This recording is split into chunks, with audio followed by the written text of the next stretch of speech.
Alright, so now we're gonna export our projection there to export channel to PSD. So I'm gonna export this and call this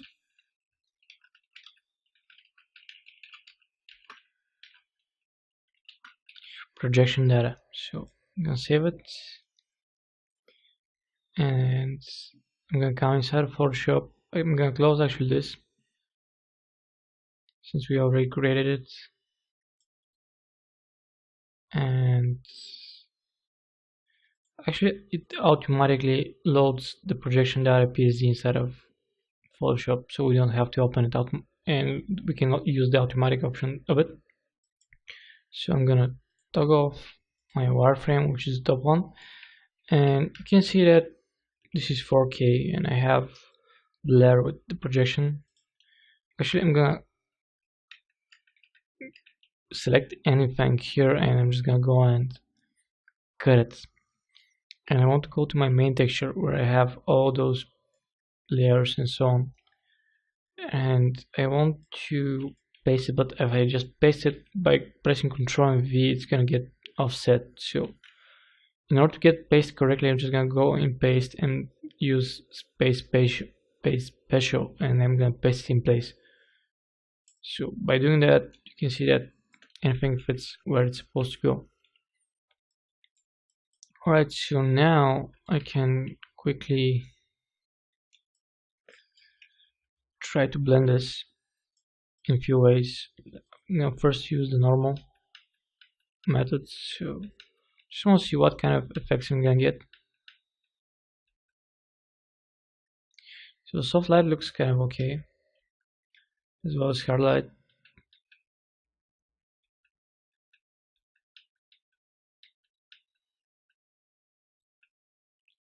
So I'm gonna leave one version of this, which is saturation. I'm gonna duplicate it,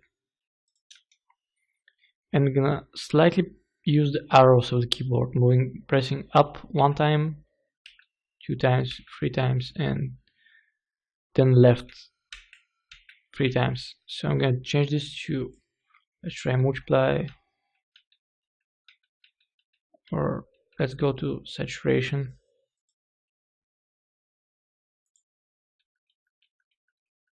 or to soft lights. So you can see that we got kind of offset, so I'm gonna again press this time left and try to match it a little bit. I want to have a little bit of old border type of effect, so I'm gonna duplicate the soft light one more time, and I'm gonna lower the opacity of it just slightly to give this kind of an old look on the paint. So now I can select all those layers and paste this to our PSD so we can quickly see how it looks. I'm gonna save this as Targa and I'll write Robot Diffuse. So I'm gonna press OK, and we're gonna quickly check inside Marmoset how it looks. So that's how our robot looks after the changes we have with the projection and so on. We have the logo on the helmet as well as the other pieces. I'm gonna press space so I can go in export mode and check it here. So we can see quickly that we have a lot of detailed information and so on, which is kind of nice.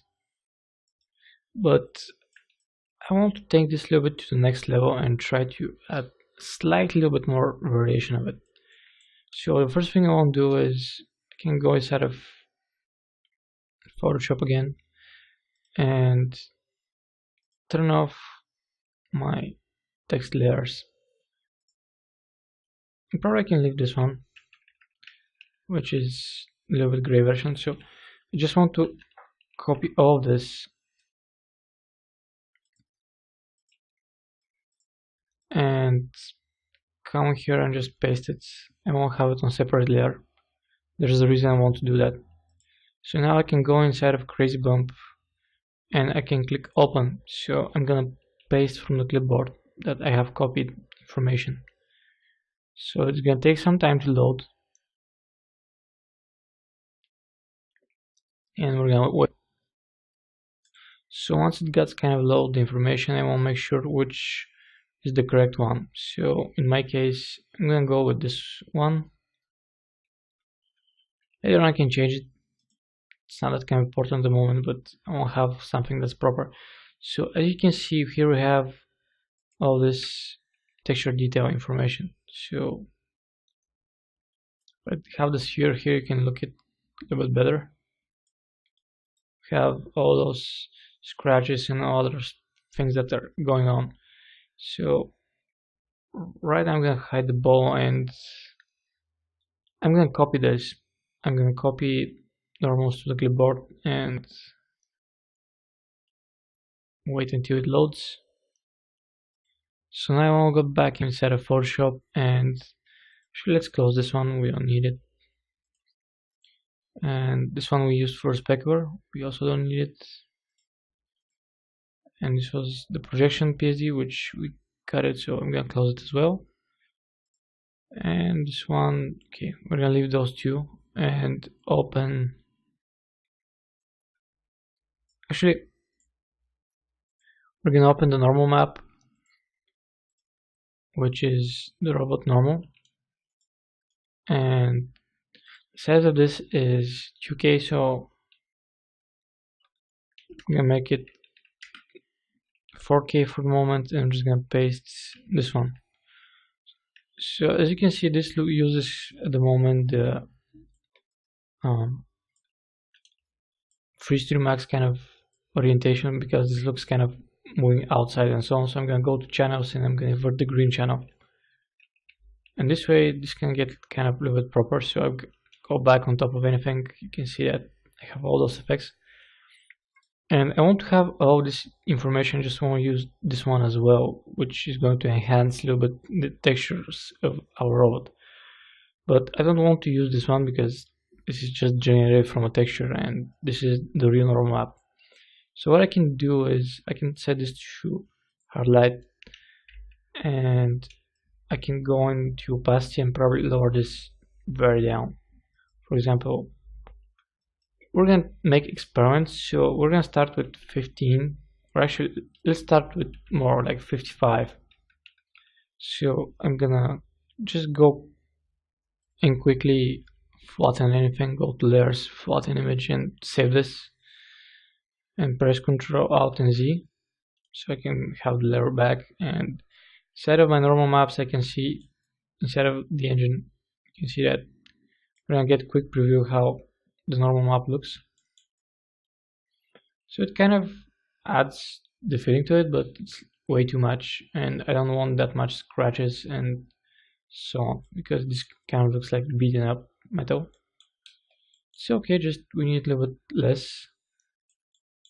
So I'm gonna quickly take a look, and I'm gonna go back and lower this to 25 and flatten it and save it. I can move back. So right now this kind of looks a little bit better. We have much more variations of this in our entire robot.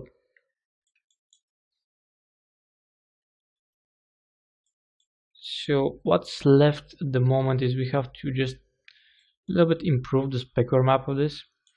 Now that it's not okay, I just want to make a few changes on it as well. So in our next chapter we're gonna move on and we're gonna do some quick changes on the specular map, and then we're gonna move on to finishing our norm textures for the robot and organizing all the texture information.